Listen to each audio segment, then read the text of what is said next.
first started, there was this false choice between safety and opening up the economy. And we now recognize that you can't do one without the other. The first half of 2020 shows you the importance of a long-term perspective, because if you would have pulled out your money on March 23rd as the markets went haywire, you would have missed one of the most remarkable rebounds that we've seen in the markets. Pre-pandemic, we were in the midst of the longest U.S. economic expansion in history. Even if we can declare victory on the recession, it's going to be a long time till we reach back to 2019 levels of economic output. Now, the unemployment rate in green is at 10.2%. We're seeing wages go up because the jobs lost were lower wage jobs. The housing market is booming. We saw the biggest monthly gain in July from June on record in the midst of the pandemic.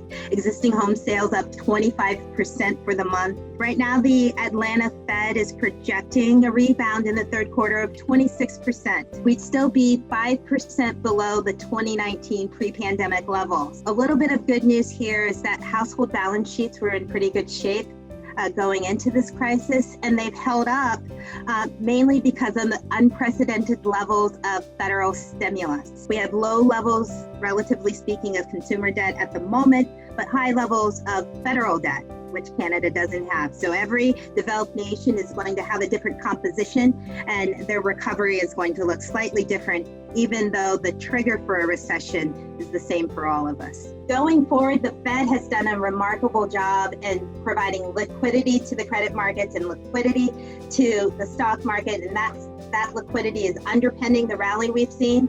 But whether it can stimulate the economy is going to be a question that we'll have to come back to. The U.S. is not alone in terms of the stimulus, in terms of the amount of loans and equity injection and guarantees into the market by federal governments. In fact, if you look at Germany, Italy, Japan, as a percent of GDP, they've all acted aggressively. That's a big difference from the 2008-2009 period.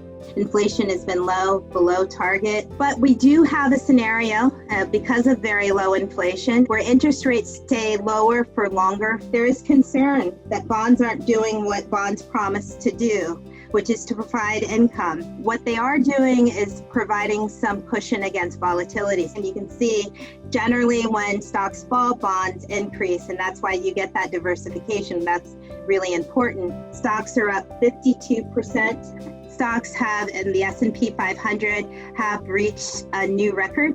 Why are stocks continuing to rise as the economy is continuing to struggle? Stocks are looking to the future. So they're looking for a quicker than normal recovery in the economy and earnings. Earnings, which plummeted in the second quarter, will rebound sharply in 2021. The stock market is now projecting a quicker than normal recovery of 1 year. And that's where we think it's a little bit optimistic.